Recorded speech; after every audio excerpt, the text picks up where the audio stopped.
Yawatupani Enchamukini Lakayo Kashtu. So this is the birth, and this is maturing. And so what comes next? We come to the west. The sun does the same thing, climbs up into the middle, and then it climbs down into the earth, and it goes down into the earth. Maybe this is a symbol. I haven't read it as such, but I do rely a lot on my interpretations of the symbols. So to me, this is like the same as this, but it's the dead sun, is the sun under the world symbol. And then this is the hand of being grabbed by the earth. Chiquin, so that's where we get the water. Water is flowing. Water is action. So all this intent that then grabbed the spirit. So the jaguar, he's hungry. He has this intent, this desire to eat something. He gets a plan. He thinks of a plan. Or he is told. Oh, maybe let's go back to air a little bit. Because sometimes the mind doesn't come from you or doesn't belong to you, and is not encased in just you. That's why there's the great spirit, right, of the northern people. Talk about a lot about that. They said that the great spirit, the Holy Spirit, the great mystery, Wakantanka. All of that belongs to the north, to this primordial energy of the north, of spirit. And that's why sometimes we're not, our thoughts don't come from ourselves. They come from something else. That's why we can hear sometimes the spirit or something showing us. That's why the air can speak to us. That's the skill that you can develop, being able to hear the spirit from the wind and see the spirit talk to you through things. That's where reading comes from. So when you're reading, and I know many of you are readers, that's what is happening. The spirit is talking to you through the means of, be it the cards, the seeds, or whatever is used for the reading. The coca leaves, they are manifesting the spirit. But then there needs to be an action, right? Like let's go into the position of the feminine Chikin. And it's like all this talking and no action. So all this prophecy and what's really happening? You're all about, oh, I want this and I manifest this, and what is really being manifested. So we are going to see this association with this darkness here in Chiking, and darkness kind of comes here too. Sometimes dark, or at least the color black, because of the white and the contrast and the lines and black and white creates, texts and codes, and everything's kind of black and white and binary, etc. All the codes. Coding requires this dual inputs, right? Like the most basic codes is like Morse code, like space and a dot, or space and dot. So binary codes are pretty universal. And sometimes that's why we'll see black, the color black. You can see here the air is black. That's why sometimes the black color is placed there. And also because our ancestors, and sorry, I haven't finished with air. Our ancestors, because it's a place of the dead as well, right? Remember I said the place of the Mictlan, the place of the dead. Or Mictlampa, the place towards the place of on top of the place of the dead, the region of the place of the dead, or of the lords of the dead, or of the spirits of the dead. Because who are the greatest spirits that can talk to us? Our ancestors. All those, in the Conchero tradition, we call them animas. They're not dead people. They are very much alive. They're bodiless, but they're just animas. And we remember them. We are constantly mentioning them. We still live with them. And so they speak to us. So that's why they are placed here as well. The god of death and the deaths are placed here. And sometimes that energy, incorporeal energy, that bodiless energy can be kind of dark, in the sense of it's kind of blackish, right? But the true place of the darkness is water, where we're going into right now, water. So let's bless the water. Let's allow ourselves to speak of the darkness as not something we want to avoid, as not something bad, right? And also, let's understand that there is this process where in life where you get an idea or a desire, and this desire takes shape in the air. It gets a language. It gets manifested into a plan or an idea or a spoken word. And then, nothing exists until it's put into action, right? So all these two guys, they're kind of nothing without the water, without the feminine. So the masculine is nothing without the feminine. Nobody's being born without a woman. No matter how much seeds you have, if you don't have an earth to plant it in, they're no good. If you don't have water to water them, they are no good.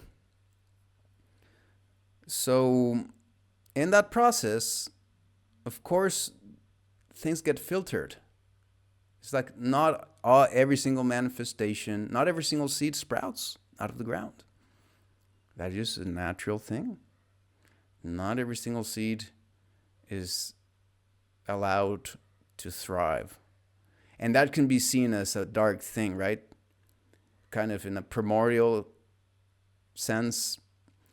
So you see that a lot. Every single one of us has a masculine and feminine. So every single one of us has that, where those two sides, where we can be very powerful, intent, and have all the wisdom and guidance and spirit. But then we're going to also have this other dark side of us that's going to say, that's not going to happen. Has that ever happened to you? It's like, nah, that ain't happening.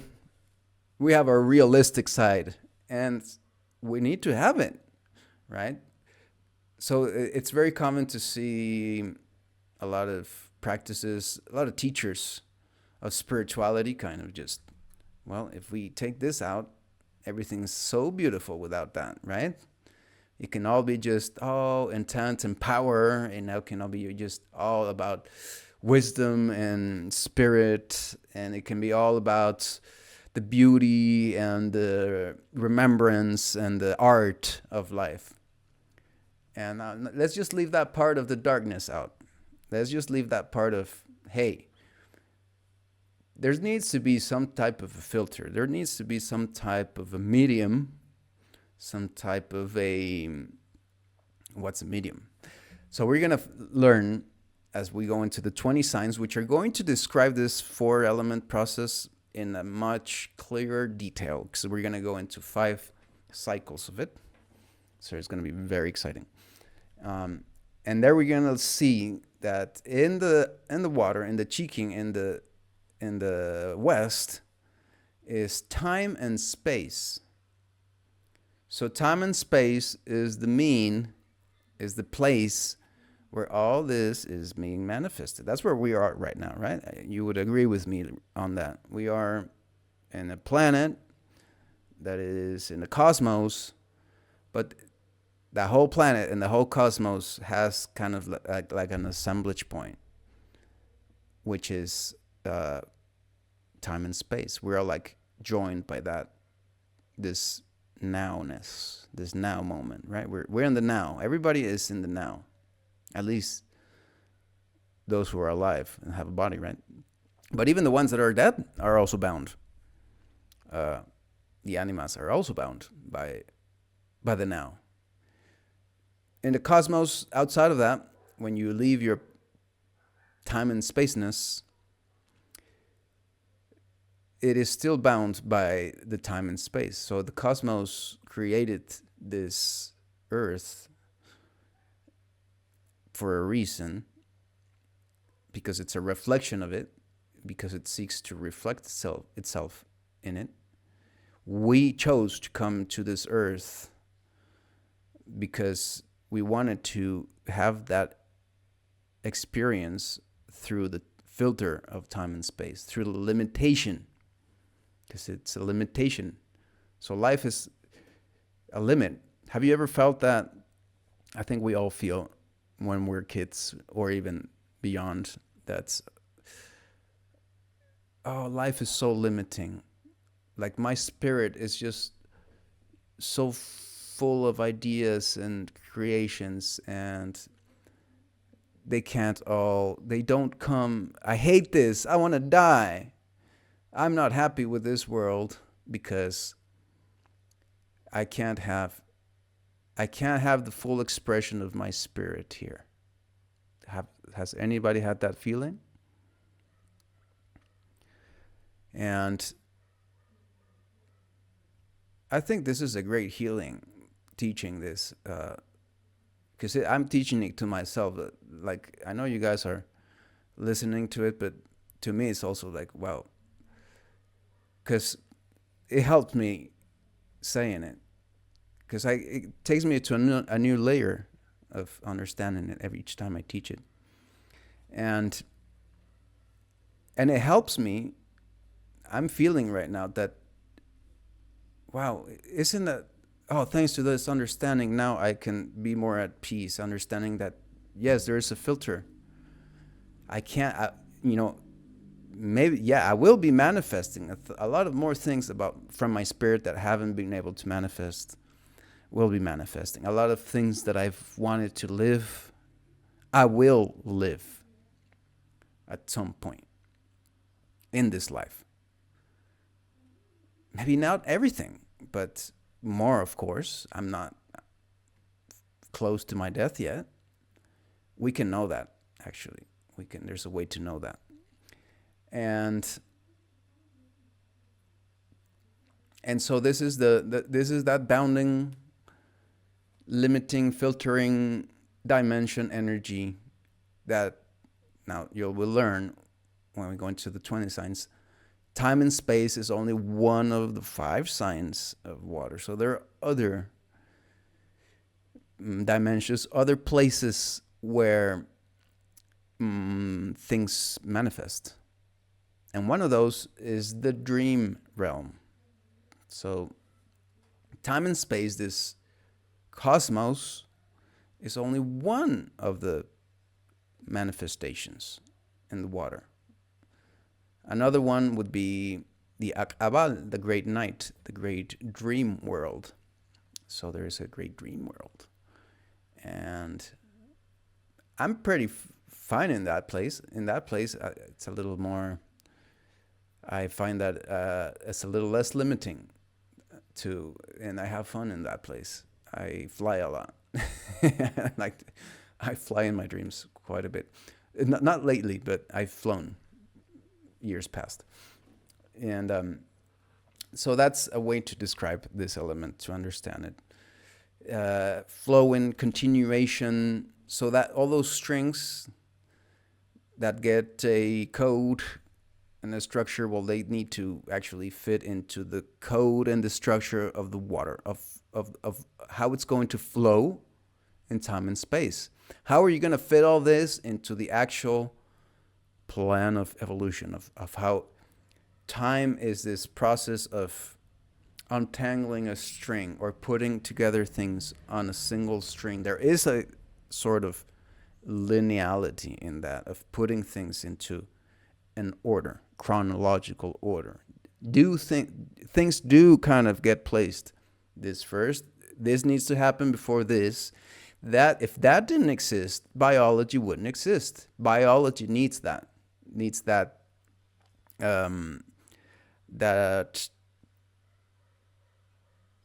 how we would call it, a matrix, right? A matrix. So let's think of, let's clear out for the circle of medicine and the Mushuknina tribe in this, that we will always have, when we use the word matrix, speak of this would be the matrix of creation. And then there's, of course, the matrix in the sense of the virtual reality that has been created by the people that have wanted us to domesticate us because of all this long story. And that's what the Matrix movie speaks about. And of course, that's the matrix we want to get out of, and that we can get out of, and that we can get rid of. But then there's not confused, because then some, this guy, for example, the Matias de Stefano, I don't know about those guys. Those guys, it's kind of like they want to step on each one of the sides, right? So they know that their money comes from, the great deal from the elite. So they don't want to like really cut them out. So they find a neat way to continue their teachings but not cut the elite out. In my case, I am a cutter out. I am cutting out the demons of the old. I believe in the new fire. That's what the new fire is about. And then, of course, then I do make a huge distinction of that matrix and the creation matrix. The creation matrix, which would be that, with time and space, right? Time and space creates a matrix that limits what can happen, and that's necessary, that you need those limits, those orders, or those laws.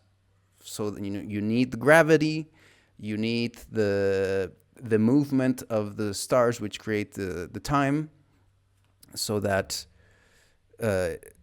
water, which is all comes down to water, is this magical element that allows life to exist. Water, just by its surface tension properties, allows for the minerals to get organized and in a way that naturally life gets created. Then, of course, you could talk about an input of light being necessary, an input of sunlight, an input of starlight. And that's where this element would come into play. So let's go into that. So all of this intent. So the jaguar goes and he takes action. He goes and grabs the turtle and eats it. So the action, the intent happens. Or maybe he fails. And then he is left remembering, man, was that a stupid idea? They weren't turtles at this time of the year, or whatever. Or he does grab the turtle and it's like, I'm a smart guy. So, Iki Balam, the word Balam is jaguar, by the way. And the symbol here, these little things, I have associated, I had never been told, but in my years of seeing it, I associate it with the tail of the jaguar. Like the little puff. It doesn't have a puff, but like, since it's a thick, a cat's tail is kind of thick because of the hairs. So it does end in this kind of brush. It's kind of like a brush symbol. Maybe it's something else, but that's what I see. This would be just a shell. This is a little more easy to understand. And then, of course, you have Balaam to help you see this, because it is the name of this element, or this direction in the universe. And here the element earth is placed. Earth element, Iki Balaam, earth. So what's earth? Well, earth is the most important, maybe you can say, because earth is where everything, all the other elements happen. If it wasn't because of the earth, maybe there wouldn't be fire, maybe there wouldn't be air, maybe there wouldn't be water. So earth is also considered the element of the four elements, the element that joins all the four elements, and is many times represented by a cross. That's another symbol. It gets confusing because it wasn't the cross, the dead sun, and this alive sun is this has a cross because it's the sun is what marks the four directions, right? But then sometimes a cross, at least in the ritualities, for example, of the concheros, where I belong to, we do a lot of work with crosses, and then we have a lot of prayers about the cross, and it's kind of weird because of course, in this syncretization or the synthesis that was made, so it would adapt or be allowed to coexist with the Catholic invasion. The cross was a very, very important symbol here in all the Americas, but it was a equally sided cross. And it represented the four elements, and it represented the earth as the bearer of the four elements. And so that teaching was kept and was synthesized with the churches. And of course, the church had a cross. Okay, yeah, so let's worship the cross. Why not? But it's not the church. It's not the cross of Jesus, and it's not the cross of Jesus crucified. Because if you think about that, they've really twisted that meaning. Why would we need to be inspired by the teachings of Jesus alive, not by, let's not make the symbol of Jesus crucified. I mean, how twisted is that? So the natives that were forced to worship the cross, well, what they did was, well, we had a cross, so let's just put this cross into that cross, and let's keep worshiping the cross. The priests are going to think that we're worshiping Christ's cross, but no, we're worshiping the cross of the four elements, the earth. So that's the earth. So the earth has the four elements, and because it's like the final element where all the elements come together. And then it has all the meaning, and then these elements, all the elements in the regular astrology that most people here study, I myself too, they're a right fit, okay? Like everything you've learned from astrology about the four elements, it fits perfectly into the Mayan cosmology. So, like the earth, the properties of the earth signs in the regular astrology go perfectly with the properties of earth signs here. Being earthly, being material, they're kind of, we'll see that it's not exactly the same teaching, but they fit together. Okay, so what else is the earth? Well, so we had the intent energy. It would be a red energy. So the Toltecs, when they would go into the dream or vision state, they would actually see like everything through these four colors, four elements, and they could focus on a different layer, and they would see it as layers. They would see it as like inside of the blue there was the red, right? And in the middle there was kind of this whitish transparent, and if they would zoom out, they would see like the energy that was above it all or covering it all was the yellow energy, which is the energy of consciousness. That's what it is. This thing that we call consciousness. What is consciousness? So in a way, maybe it's, you know how we can actually perceive everything? I mean, we can perceive ourselves. I'm hearing myself speak. I can imagine myself from another perspective. I can like right now put my mind and put myself over there and kind of see myself. I can imagine myself. I can hear myself. So there's a whole lot of attention that this is the magic where humans are the ones, the light bearers of the consciousness. Every single species, every single living thing, even if it's not an organism or a biological organism, has this yellow energy, has this consciousness. But humans are just the sons of this, right? Humans are just a really, really bright light of consciousness. And I would dare to say that we paint the world with consciousness. We go around in the world painting. So there's this little rock, let's say, or not so little. Let's say there's this very interesting rock. It has a whole bunch of story, right? History. Because it tells the story of how the mountain came to be, how the air eroded it, how the water eroded it, how the different beings saw it, how the different animals smelled it, pissed on it. So it grabbed elements. It grabbed consciousness, right? But here comes human being and takes it to another level.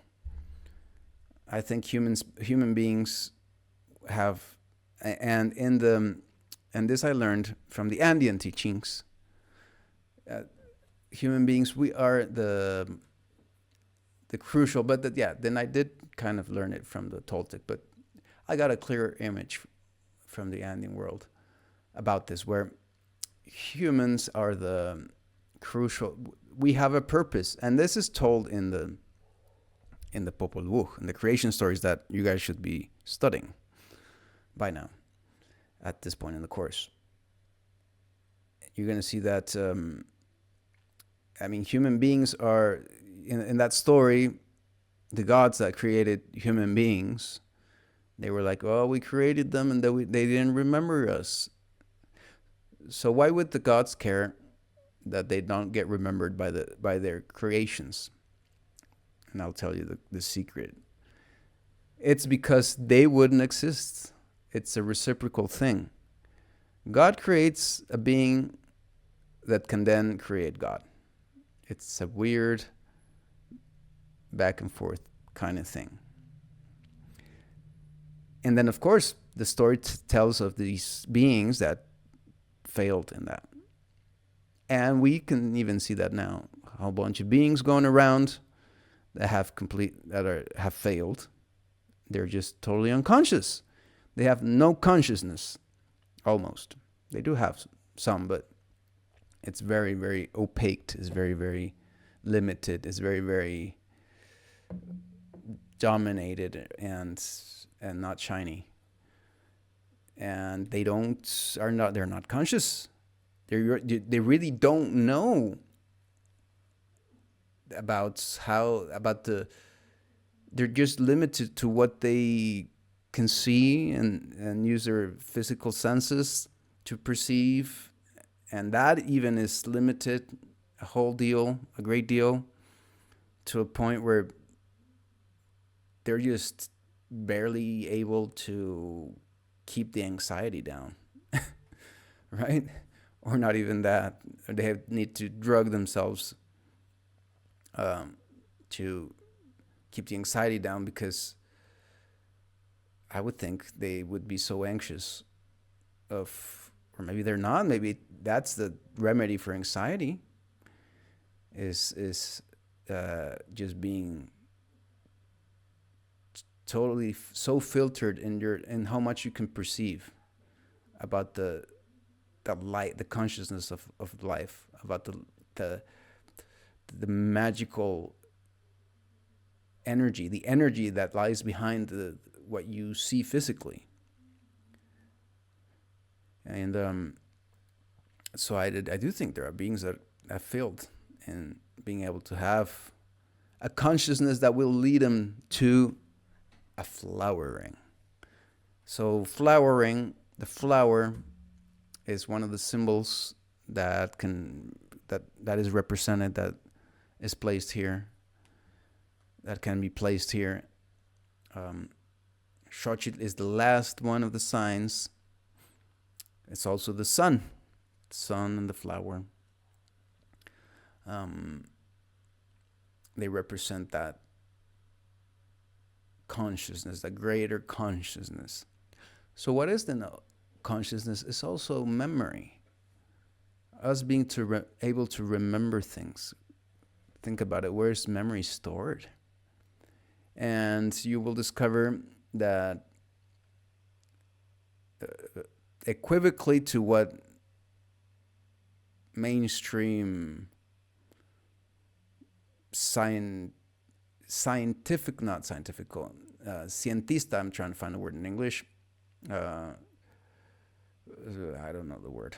It's like make believe science tells us that consciousness is data stored in our brains. But no, mainstream science, but because it's not science, it's mainstream make-believe science, tells us that the codes for every single part of our bodies and cell differentiation and etc. and traits is contained within the DNA code. And I've been studying a lot about that because I'm editing some books somebody has given me to edit, to illustrate. So I have to do the checking, the style correction for those texts. They're in English. And they're about this hidden, censored, real science knowledge that disproves the belief, this mainstream teachings that DNA is what codes every single thing in it, every single living being. No. So it turns out just DNA is just the building blocks of cells, and part of the mechanism of cells. And of course they replicate and they have codes, and of course you can, different cells in different parts of the body and different things get imprinted, even behavioral things in the living being gets imprinted into the DNA code, right? And I don't want to go deep into this because it would be a whole lot to talk about. I'm going to do I'm going to give a Pillars of Sovereignty course. That's going to be the first step. I'm going to do that next year, presentially and online. It's going to be free. If you want to assist presentially or you want to assist online, it's going to be free.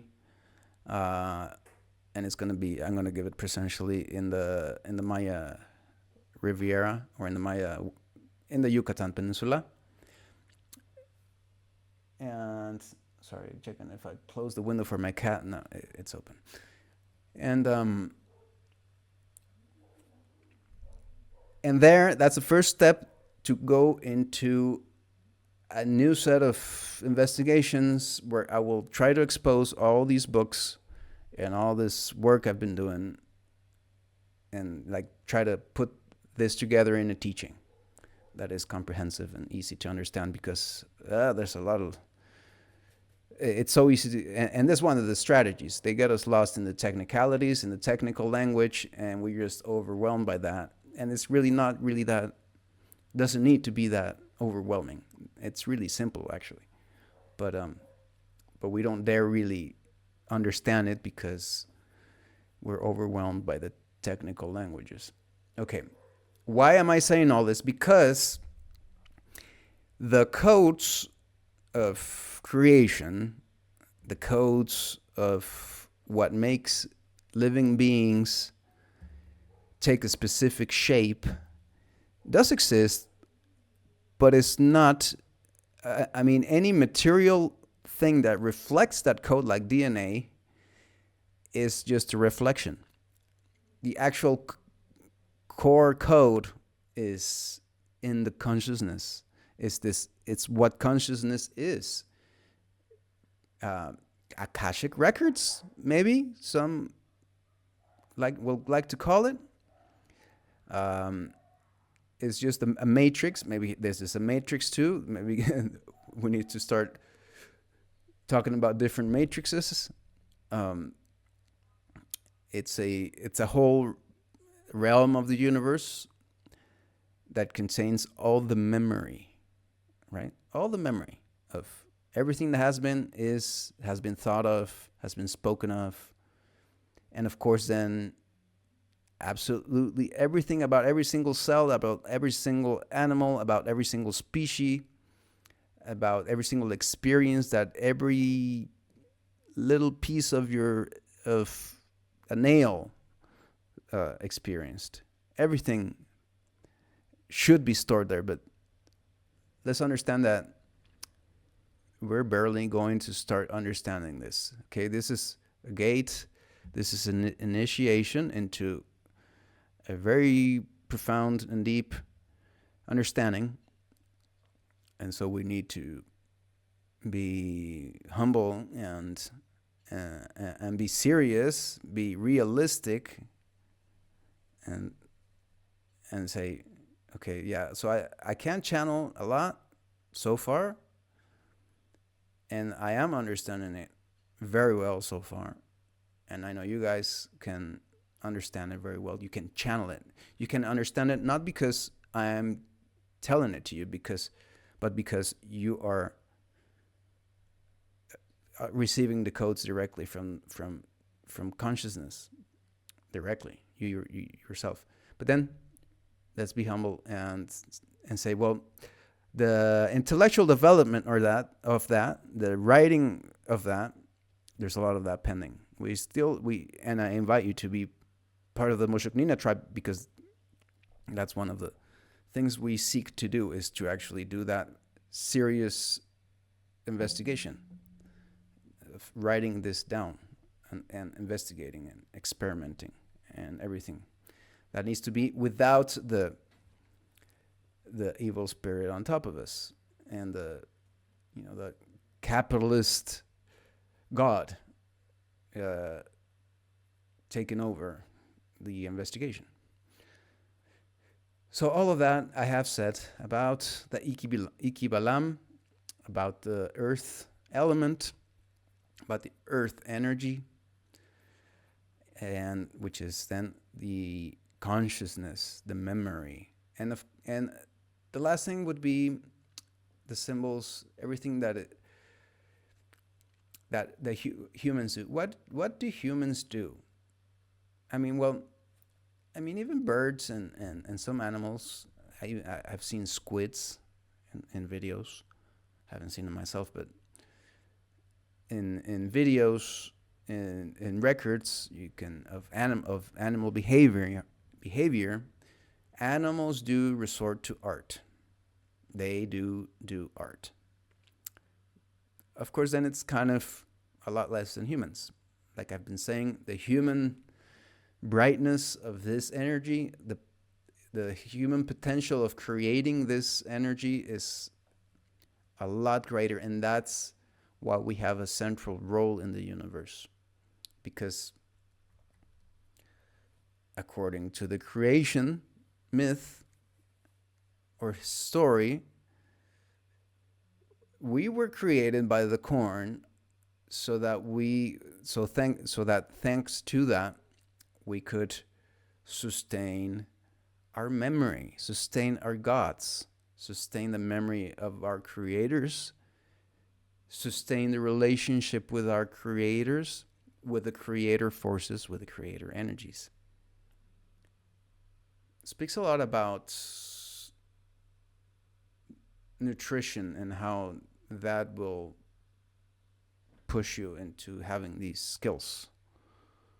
The more you can be fed, the better fed you are, the richer you at, and you will learn that when we go through the signs, that the sign of wealth and richness, and even the sign that is used for the symbol of gold, which is, there's a bank in Mexico that uses that symbol, so you can say it's the symbol of money, is also placed here. Economy. So the economy is relevant here because it's, the better your economy, the more energy you have, the better fed you can be, the better rested you can be. And so the more, and that speaks to, now that I think of it, why it is important to have the societal structures that the Toltecs had. And how it was kind of a good thing to have some people dedicated to specific things, and so they were fed by others. And I do believe then we can create societies that do not have slavery, where everybody is totally well fed. Semanaguac was there already in 1500. Nobody was hungry. Everybody was well fed. And everybody received all the blessings, the products. So this would be the energy of the product. So what's the product of the whole process? This is the product, the seed. So this is also the place for seeds. Seeds are that product of the whole process, of the 4-element process. Accumulation of energy, accumulation of wealth is the end result of the process. That accumulation of energy, that accumulation of wealth allowed for this keeping the gods alive thing, this remembering, honoring, creating art thing, because you can kill any discussion that wants to say that this societal order where there's priests or there's artists or people that are dedicated to keeping this, that even the pyramids are not necessary, etc. Yeah, maybe not that big of a pyramid, but you do want to have a little temple. Don't you guys have at least some type of an altar? Some type of at least something that, if you think of it very materially, like, is it a crucial thing for life? Right? I mean, it's not food, it's not shelter, it's not, I do need reproduction, I do need to relate to others. So what's the point of the art, right? What's the point of the altar? What's the point of the candle? What's the point of the symbolic fire? What's the point of the temple? And then there's a lot of answers to that. There is a whole lot of points for that. And they're all bound here in this element. They're the consciousness. That's what's consciousness. That's where we are all wanting at the end result. That is what we come here for. We come here for the beautiful flowers that we leave on this earth. There's a poem that explains that. And I invite you maybe to read Filosofia Nahuatl, Nahuatl philosophy, a book that compiles all the most of them came from Netzahualcoyotl, poet, and in the times of the Mexica, in the times of Semanahuac, 1500-ish, 1300 to 1500-ish. This poet, he wrote those things, and it's understood as philosophy and poetry at the same time. There's no border that divides that. And in those poems, he ponders about that. He thinks, what everything, he says in the poem, says everything on this world, or he says the feathers break, even the gold gets broken.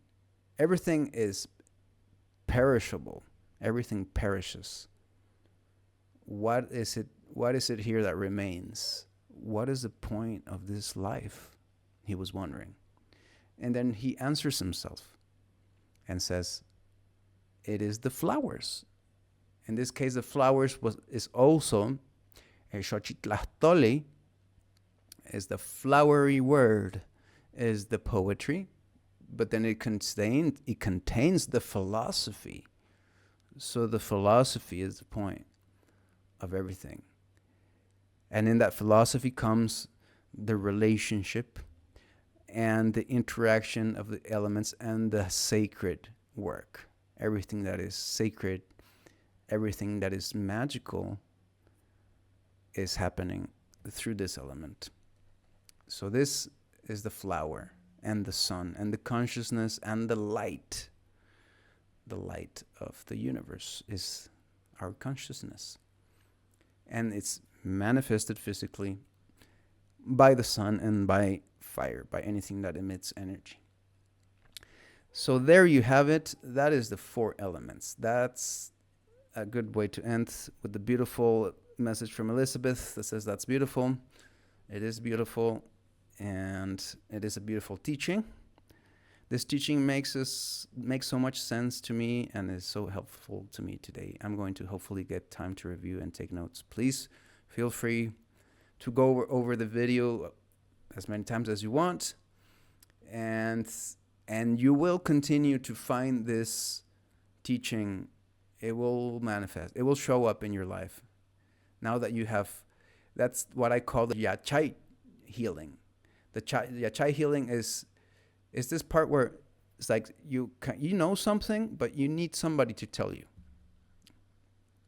So once something or somebody, once the spirit manifests it in your life with words, and you hear it, then you're like, it's kind of like a key that allows you to go into that place that you saw that you were in there before, but now you're going to go into a whole new stage of going in there. So you're going to be going into this.